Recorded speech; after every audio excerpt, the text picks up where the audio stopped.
Hier soir, on a rencontré Laurent Febvre, l'humoriste. C'était à l'Espace de Luvonne. C'est une production L'Attrapeuse de rêve et c'était génial. Et en première partie de soirée, il y avait le groupe LNAT.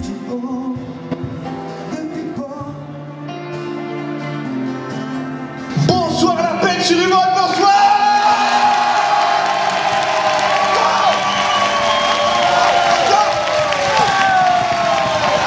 Febvre, Ouais. Laurent.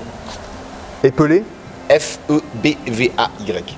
La scène depuis combien de temps? Parce que je sais que tu as fait de la vidéo, il y avait l'histoire de voiture. Exact. Ça commence, la scène a commencé, alors... Et après ça part en rime de merde. C'est à Ibiza, Goto, Marbella, ça veut rien dire. Seigneur des anneaux, on dit 4 anneaux, mais calme-toi. Réellement en 2003 avec un petit peu de rap, et vraiment en 2005 avec l'humour. Alors les sujets, c'est quoi? C'est politique, ça parle des artistes, c'est généraliste? Oui, j'ai tendance à dire c'est observation, critique sociale. Et par conséquent, la politique en fait partie. Critique sociale de tout. C'est une Twingo, elle est bleue, elle a une portière verte, on sait pas pourquoi, on sait pas. Tout est scotché sur la voiture. Voilà. Ça fait combien de temps? Ça fait quoi, 10 ans à peu près? 10 ou 12 ans? Si on prend la partie amateur, Oui. les balbutiements, Oui. depuis 2005. D'accord. Mais même avant quand j'étais en colonie de vacances ou quand j'étais animateur, je faisais déjà des conneries. La suite logique, ma mère travaillait à la poste. Ok. Donc du coup, j'allais en centre aéré, j'allais en colonie de vacances, les spectacles de fin d'année, à l'école aussi. Et après, j'ai été animateur moi-même à la poste, enfin les colonies de vacances de la poste. Et après ça part en bruitage Gilles de la Tourette. Gang, gang, gang, salaud. On dirait le diable de Tasmanie sur France 3 quand on était petit. Qui tu as comme mentor par exemple? Number one, Ouais. les inconnus.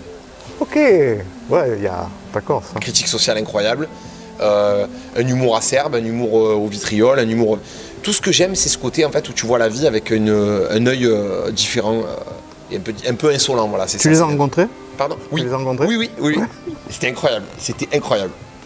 Et ça fait quoi de rencontrer, je sais pas, parce que c'est des dinosaures les mecs quoi. Ben, c'est incroyable. Alors ce qui est incroyable surtout, c'est qu'en fait, l'histoire est marrante parce que on est à l'avant-première des Trois Frères 2. Il faut savoir que le premier film, c'est mon film mais culte à vie. Et en fait, il y a écrit pas de photos. On est dans la salle. Et ils disent, il n'y a que 3 questions à poser, donc 3 personnes pour une question. Et il ne reste plus qu'une personne. Et mon pote à côté de moi, il me dit, tu n'auras jamais une photo, il y a écrit pas de photos, c'est interdit les photos. Et oui. Et il restait qu'une question. Je lève la main, je dis, moi, j'ai une question. Et j'ai pas de question en fait. Je lève la main et je dis, exactement, je fais, voilà, donc en fait, moi, j'ai pas vraiment de questions. Je dis, voilà, en fait, ma grand-mère elle est à l'hôpital, ça va pas trop, elle est en fin de vie. Et elle m'a dit, voilà, je croirais que tu es comédien si tu arrives à me prendre une photo avec des gens connus. Et là, les inconnus me regardent en mode, ils se foutent de notre gueule, c'est pas possible. Ils font, bon, elle a bon dos la grand-mère, allez, viens, prends une photo. Et j'ai pris une photo. Et c'était incroyable, quoi. Assez souvent, on sort des histoires comme ça, c'est un peu familial, et des fois, on invente des... Oui. C'est ça? Mais là, non, là, c'était j'ai inventé pour la bonne cause. Et du coup, j'ai pris une photo avec mes idoles, quoi. Voilà. Bon, c'est cool. Et ce soir, sujet... Donne-moi un sujet, voilà. Ah ben, ce soir, je vais parler un petit peu de notre côté. Alors, vu qu'on est à Marseille, quand je suis dans ma ville, j'aime bien parler un peu de Marseille. On va parler un peu de l'exagération des Marseillais, de la ville, et puis aussi de plein de trucs qui nous concernent à Marseille. Quand je suis à Marseille, que je suis un petit peu comme ça, dans un moment de détente où c'est pas mon spectacle entier, j'ai envie de faire un petit peu des personnages classiques de chez nous. Et surtout, je suis ravi aussi, je voulais en parler, de faire la première partie d'Anthony Cavana, qui fait partie aussi de mes idoles d'adolescence, Et oui. que je regardais en cassette vidéo, et qui était incroyable, quoi. Et qui l'est toujours d'ailleurs, mais je veux dire, c'est la boucle est bouclée Et finalement. ouais, parce que c'est notre cousin, il arrive du Québec. Complètement. Donc c'est vraiment la... Et ouais. C'est incroyable. Il a une patate sur scène aussi. Ah mais j'essaye de développer ou en tout cas de cultiver la même énergie. C'est ça.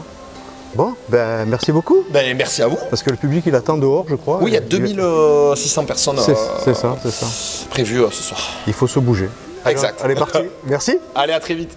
Les amis, on espère que vous avez passé un bon moment. N'oubliez pas de partager cette vidéo pour être au courant du prochain reportage. Alors si tu n'es pas encore abonné à la chaîne, je t'invite à activer la petite cloche des notifications et mets tout de suite un pouce bleu pour soutenir la chaîne. Je te remercie et tu peux aussi suivre TVF Sud sur tous les réseaux sociaux, Facebook, Insta, LinkedIn et Twitter, Tumblr. TVF Sud, c'est la chaîne culture qui parle des artistes du cinéma, de la télévision, du théâtre et de la musique. À très bientôt les amis.